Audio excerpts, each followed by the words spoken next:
مفتی طارق مسعود کے بیانات کے لیے مفتی صاحب کے آفیشیل چینل مفتی طارق مسعود سپیچز کو سبسکرائب کریں۔ سورہ سبا میں آپ کو معلوم ہے کہ پچھلے رکوع میں قوم سبا کی حالت کو بیان کیا اللہ نے، اور چونکہ سورہ سبا مکی ہے اس میں توحید کا مضمون بہت زیادہ ہے، مشرکین سے واسطہ تھا، تو وہ آج بھی آپ دیکھ لیں جو آج کے جو مشرکین ہیں، جو دوسرے مذاہب میں جتنے بھی لوگ بت پرست یا آگ کی پوجا کرنے والے، وہ بہت ضدی ہوتے ہیں، ایک خدا پر کی طرف ان کو لانا بڑا مشکل کام ہے۔ تو اس لیے قرآن نے مختلف انداز سے توحید کو بیان کیا، کیونکہ قرآن کا اصل موضوع ہی یہی ہے کہ جب ایک کو رب مان لو تو پھر اپنے آپ کو اس کے حوالے کر دو، جب آپ ایک کو رب ہی نہیں مانتے تو آپ تو بھٹکتے رہتے ہیں۔ پھر تو اللہ تعالیٰ فرماتے ہیں کہ قُلِ ادْعُوا الَّذِينَ زَعَمْتُم مِّن دُونِ اللَّهِ، کیونکہ مشرکین جو اللہ کی نافرمانی کر رہے تھے نا، وہ یہی نافرمانی تھی، بت پرستی۔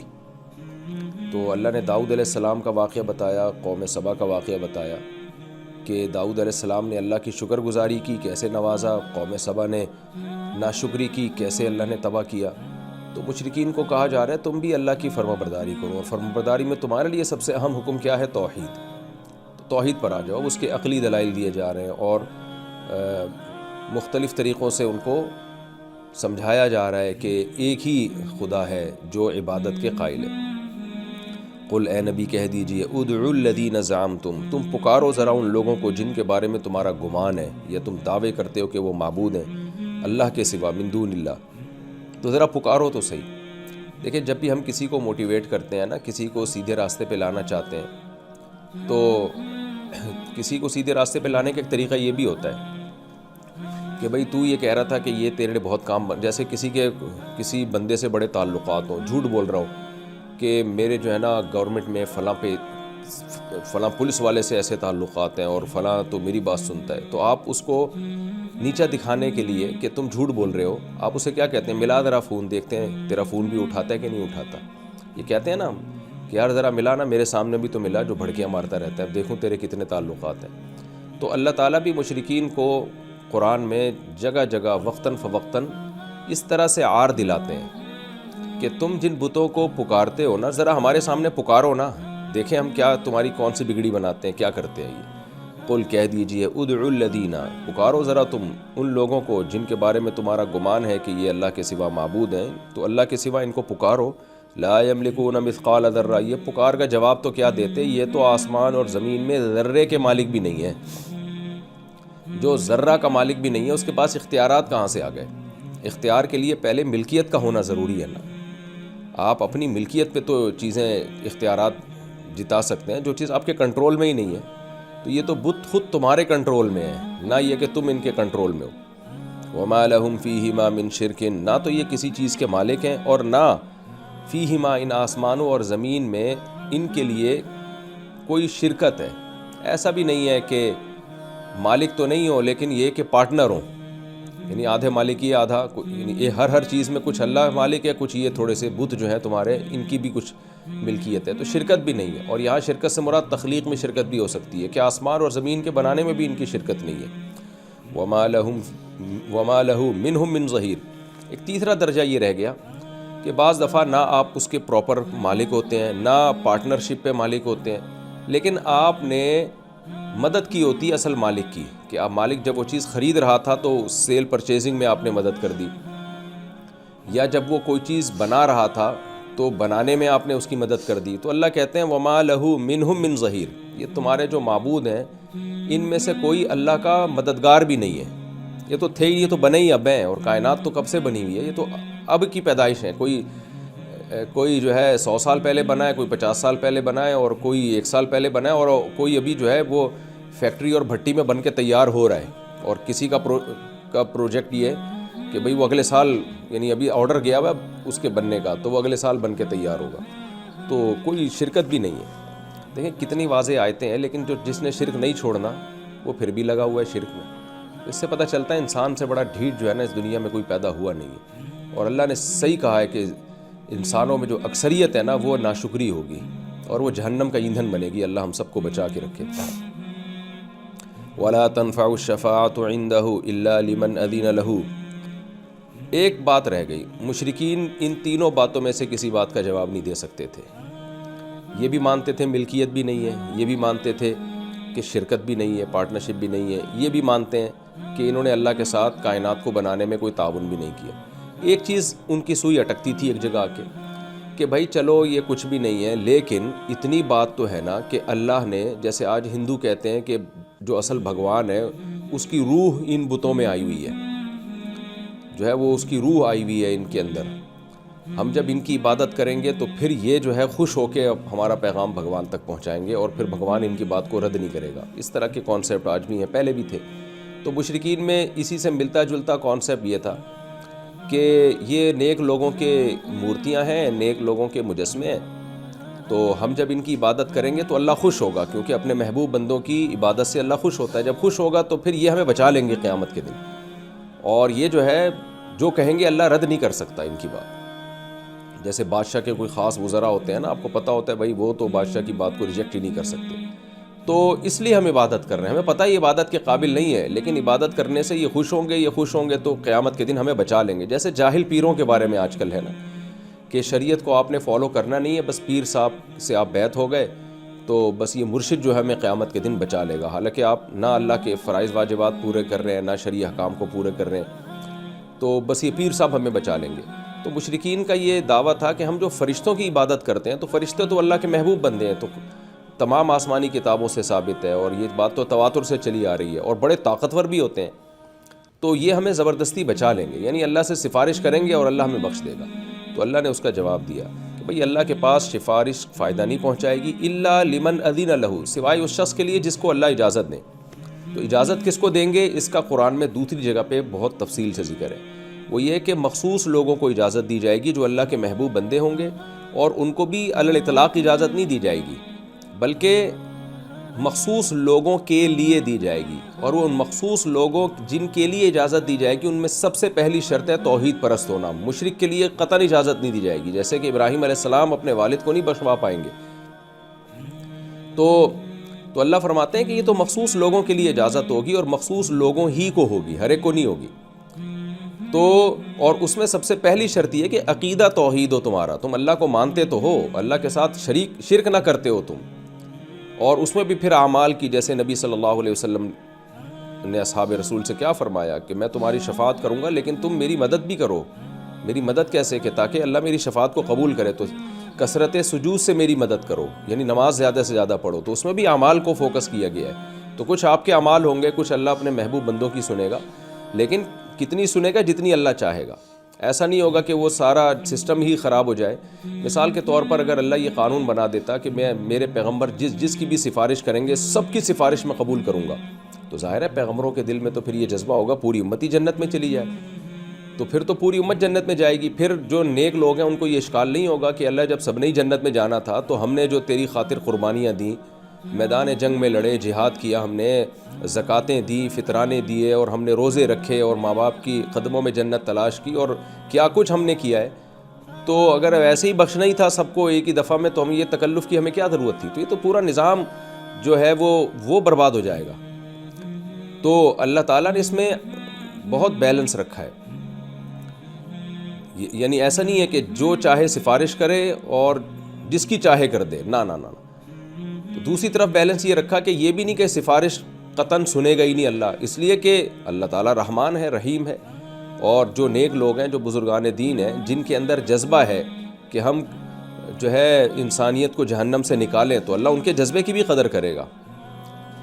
اور جیسے حدیث میں آتا ہے نا، شہید بہت سارے لوگوں کی جو ہے وہ شفاعت کرے گا، علماء بہت سے لوگوں کی شفاعت کریں گے، تو ان کو بھی اللہ ایک مقام دینا چاہتے ہیں کہ بھئی تمہارے ذریعے سے میں بہت سے لوگوں کو بخشنا چاہتا ہوں، تاکہ تمہاری بھی ایک ویلیو بڑھ جائے۔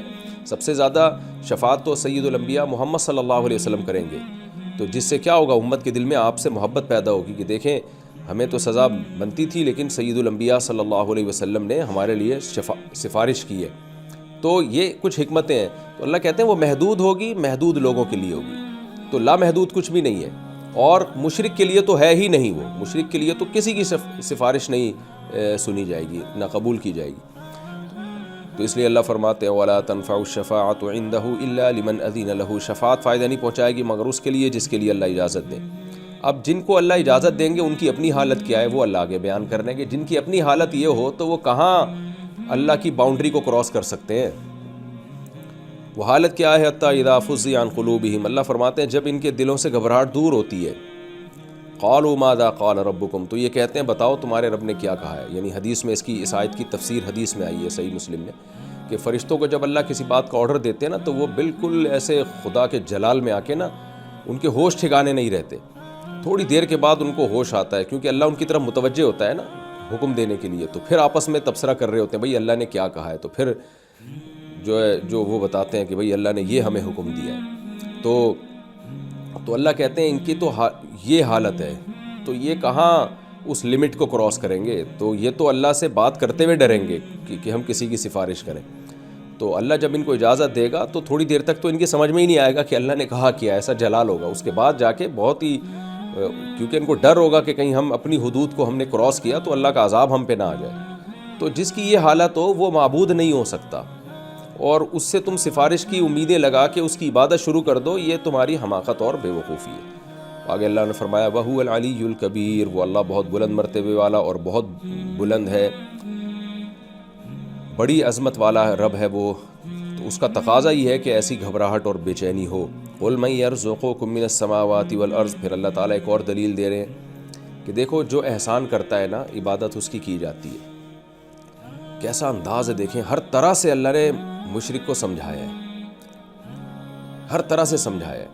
ایک طرح سے یہ کہ معبود کے لیے یہ ضروری ہے، بادشاہ کے لیے، حاکم کے لیے جو عبادت کے قابل ہو وہ بادشاہ، کہ ملکیت ہو، ملکیت بھی نہیں ہے، پارٹنرشپ بھی نہیں ہے، مدد بھی نہیں کی انہوں نے اللہ کی، اور پھر شفاعت بھی نہیں کر سکتے. یہ تو خود قیامت کے دن ڈرے بیٹھے ہوں گے.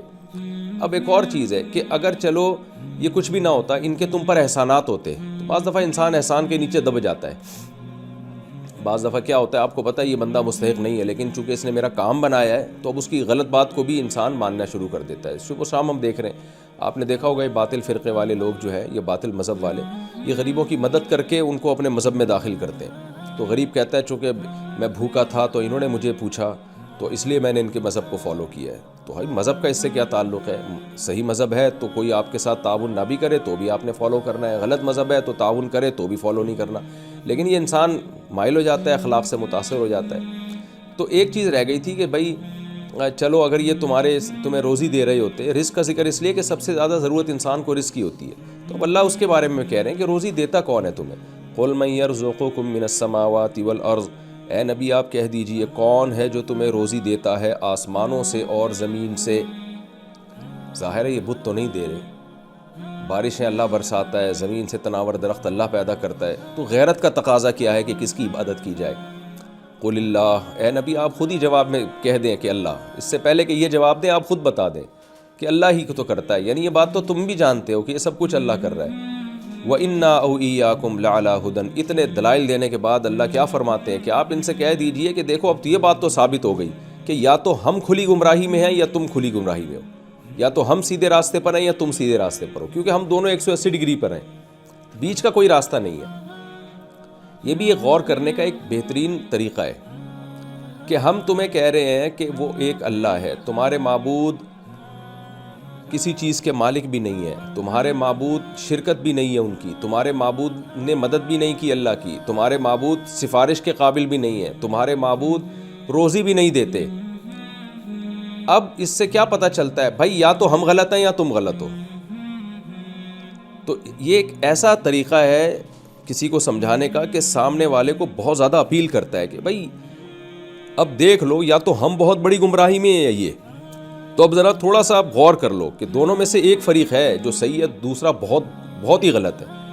تو یہ انداز تبلیغ انسان کو اٹریکٹ کرتا ہے کہ انسان سوچنے پر مجبور ہوتا ہے کہ بھائی دیکھ لو، یعنی اگر ہم صحیح ہیں تو پھر یہ 100% غلط ہے. تو اس کا مطلب ان کے دعوے بھی غلط ہیں. انہوں نے جو یہ بات کہی ہے کہ ہمارے بت کسی چیز کے مالک نہیں ہیں تو یہ جھوٹ بول رہے ہیں، ہمارے بت تو مالک ہیں. ہمارے بتوں کی پارٹنرشپ بھی ہے، ہمارے بتوں نے اللہ کی مدد بھی کی ہے معاذ اللہ. ہمارے بت زبردستی اللہ پہ مسلط ہو کے ہماری سفارش بھی کروا دیں گے، اور ہمارے بت آسمان سے روزی بھی برساتے ہیں. یا تو ہم صحیح ہیں یا پھر یہ محمد صلی اللہ علیہ وسلم جو باتیں کر رہے ہیں وہ صحیح ہیں. تو ادھر ہو جاؤ یا ادھر ہو جاؤ.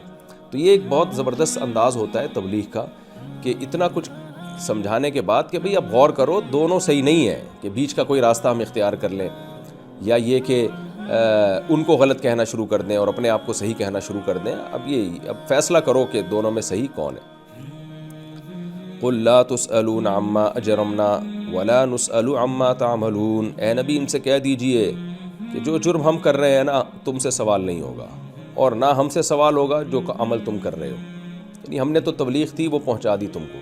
اب دیکھ لو، یہ بھی ایک برات کا اعلان ہوتا ہے کہ یہ بھی غور کرنے کا ایک بہترین طریقہ ہوتا ہے کہ تم جو کرو گے خود ہی بھگتو گے، ہم جو کریں گے خود ہی بھگتیں گے ہم۔ تو یعنی ہم جو کچھ تمہیں کہہ رہے ہیں نا، یہ تمہارا فائدہ ہے، پھر بھی تم شرک پر مرتے ہو تو ہمیں کوئی نقصان نہیں ہے۔ بعض دفعہ یہ ہوتا ہے نا کہ جو بھی تبلیغ کر رہا ہوتا ہے تو سامنے والا سمجھتا ہے تبلیغ کرنے والے کا اپنا کوئی مفاد ہے، تبھی ہمیں اتنی گہرائی میں جا کے تبلیغ کر رہا ہے۔ تو ان کو بتا دیا جاتا ہے بھائی تم اپنے عمل کے مکلف ہو، ہم اپنے عمل کے مکلف ہیں۔ ہم اگر غلط ہیں، مثال کے طور پر، یعنی اس موقع پر اس کا مطلب کیا ہوگا، ہم اگر توحید کی دعوت دے رہے ہیں اور تمہارے خیال میں پھر بھی غلط ہیں تو ہم سے سوال ہوگا نا اس کے بارے میں، تم سے تھوڑی سوال ہوگا، اور اگر تم غلط ہو تو پھر تم سے سوال ہوگا۔ تو یہ بھی غور کرنے کا ایک طریقہ ہوتا ہے کہ اب خود غور کر لو ہم دونوں میں صحیح کون ہے اور غلط کون ہے، کس سے سوال ہوگا کس سے سوال نہیں ہوگا، اور ہمارا کام تبلیغ کرنا ہے، پہنچا دینا ہے۔ اور اس میں یہ بھی ہے کہ ہم جس توحید کے راستے پر ہیں ہمیں مت روکو، اگر ہم برے ہوں گے تو اللہ ہم سے خود ہی انتقام لے لے گا۔ یعنی ہم تمہارے دین کے ساتھ کمپرومائز نہیں کریں گے، ان کو مایوس کرنا بھی مقصد ہے۔